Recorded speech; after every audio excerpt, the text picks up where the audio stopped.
Okay, I wanted to show you the underneath of the van. I went ahead and adjusted that clutch. It just didn't take too much except for unloosening those bolts, those nuts that were holding that adjustment rod on there.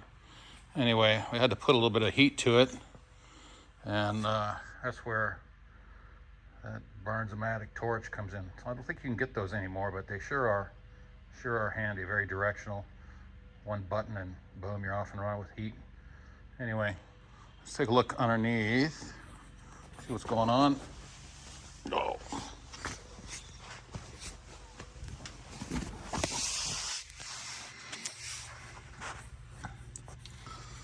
Okay.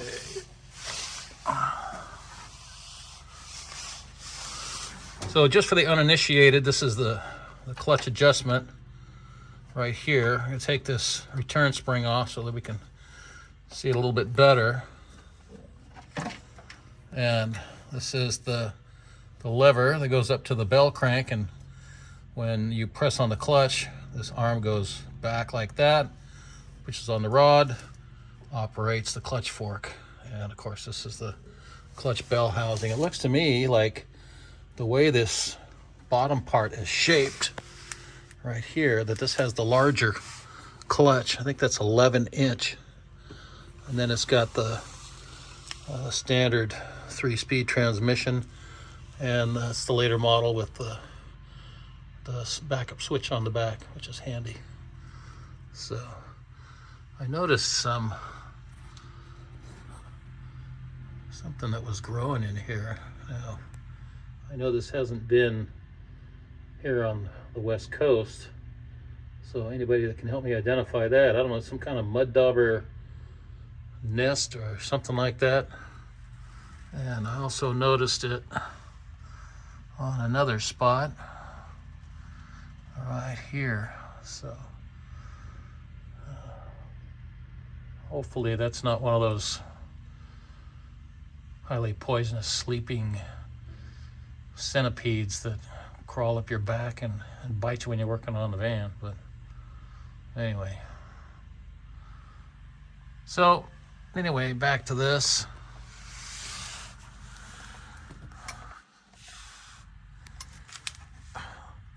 Both of these nuts here and here were frozen. I couldn't budge those with anything, so I had to put some heat on it. And basically it's pointing back this way, away from those wires. And it took about maybe 30 seconds, 45 seconds, and then they came loose. So a little adjustment on that, and move this rod farther down this way. All real basic stuff for seasoned mechanics, but I don't want to assume anything. Anyway, the clutch is adjusted right now, and you know, this is probably another indication of an original engine. You know, this big old oil filter here in that location, and the rest of it looks like, well, there was one repair here.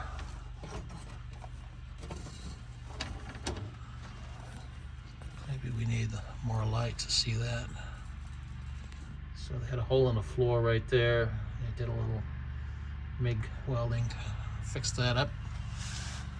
The rest of this has been undercoated fairly extensively, so it's hard to tell. There is some evidence of rust, but I don't know how bad. Anyway, let me see if I can point it toward the back. I mean, it's, besides black widows or whatever from the field out there, it looks pretty well undercoated. Doesn't look bad at all. I don't see any serious flaws. I'm gonna have to get it up on the rack to get a good look at it. Oh, there's another one of those, whatever they are. Anyway, if anybody out there knows what those are, you can give me a heads up. Put it in the comments section. I'd appreciate it. So anyway, that's what we see. Next up is troubleshooting the nose start. Get the electric figured out and see if we can get it reliable enough to take for a test drive.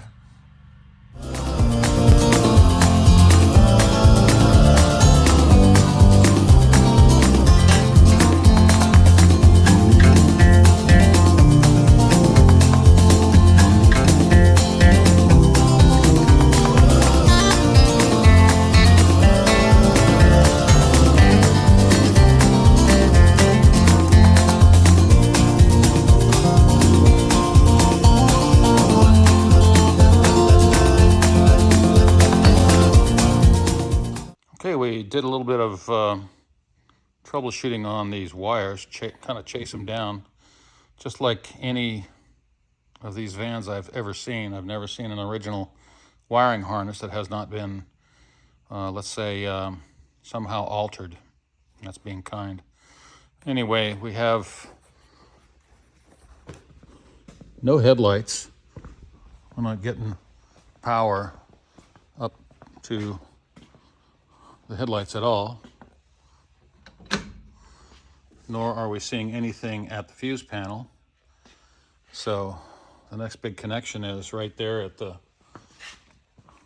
engine harness, which is this hole under here. So when we saw that, we figured, what the heck, let's start from the battery.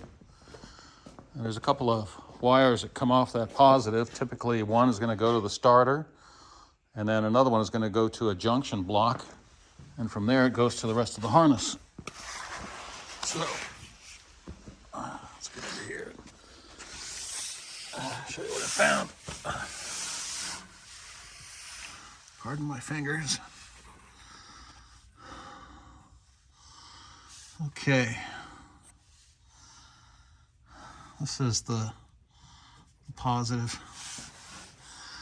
It goes up to the starter. Now normally there's another positive wire coming off of that cable, the clamp near the battery, and it goes to this junction block right here, which is where I've got my starter, remote starter hooked up.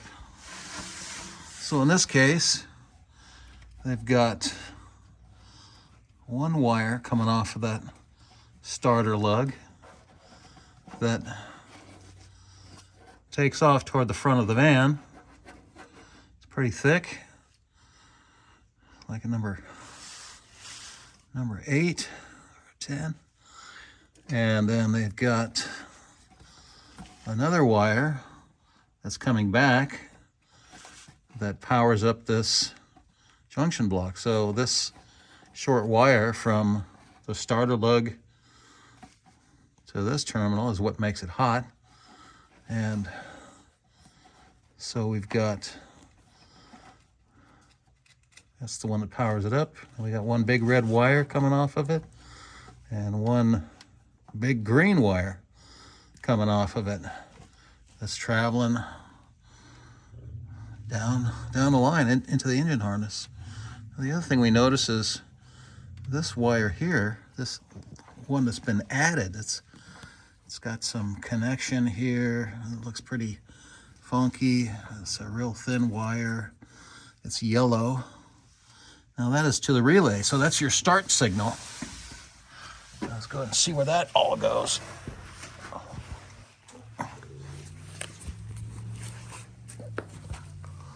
One of the things on this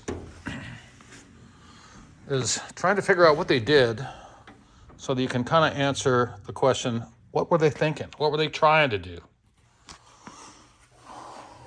That can give you a clue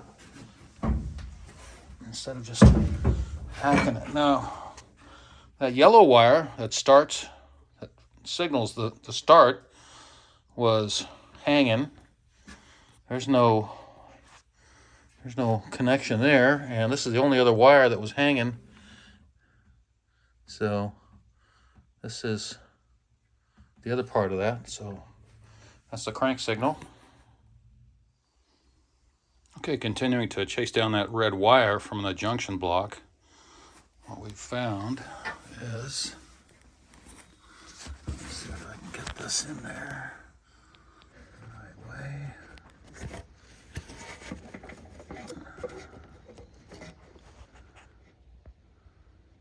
Now that is a factory connection that one goes to the alternator and the other one goes to the voltage regulator.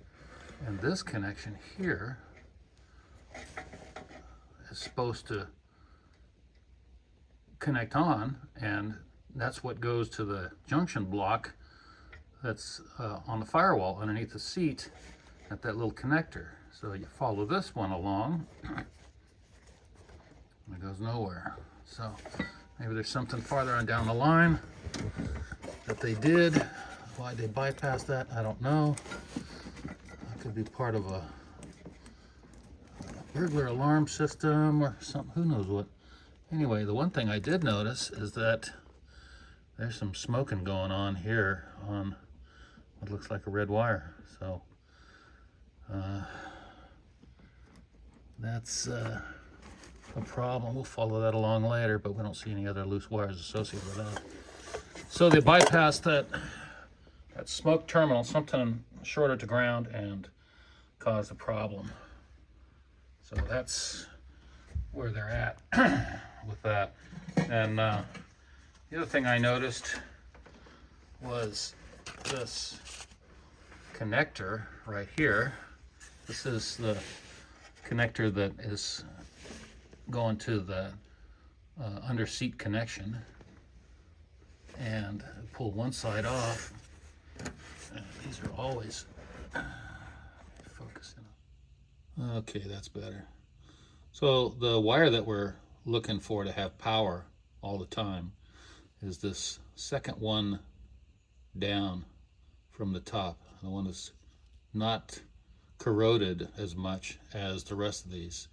So that's the red wire, and that's going to be like a 12 gauge wire that goes to the rest of the dash and powers up everything from there. It's a good time to start with what's going on with these other ones. Of course, there's a blank one here. That one is not filled, it's not populated. And then this top one here is a 20 gauge wire, and it's usually white or white orange, but good luck trying to find that. And on the GS models, it's going to be like a purple, some other weird kind of color, but you know, look for the white, you know, that kind. You can see that's a braided, that's actually a resistor wire, I believe. Anyway, so this is the power wire, and then this other one here is going to be a purple wire, 12 gauge, that goes to the start signal. And so there's that. The rest of these, oh, I'm sorry, there's a couple more there. This one up at the top, which is light green, that one is for the backup lamp and backup lamp switch. And this other one is for a neutral safety switch. So this one has a manual transmission, so I'm not sure where that's going to go. But just to show you the colors, light green, dark green. There's that white, it's kind of that braided color. Now, usually when it's braided like that, it's resistor wire. But anyway, let's see these other colors here. Turn these bad boys around. Come on, man. Okay, there's your thick red wire and your thick purple wire, both 12. And now for these, all these three are for warning lamps. The top one here is a 16 gauge brown wire, and it's for the generator light in case you're not charging. And then let's see, the dark green, or the green one, is 20 gauge, and that's going to be for your temperature switch. And for the other one, dark blue, that's going to your oil pressure. So that's the combination. They put them like that, and has an accompanying plug on the other side, right there. And what I'm going to do is I'm going to eliminate that. We don't need that. It's just too much point of a connection. One more connection you don't need, and it's a point of failure, plus they're all corroded. And you know, if you want to pull the engine out, then you can just disconnect these wires at the items at this common switch. So that's what they did, is they made it real easy to just put an engine in. They had the wiring harness on there and just plug it into that harness connector right there. So anyway, that's the wiring. We are going to replace that red wire, and we are also going to replace the connections going to that plug. We're going to eliminate that plug and put in some longer wires, and then get that cleaned up. We'll make them a little bit long, and then have the extra wire just coiled up underneath the seat. So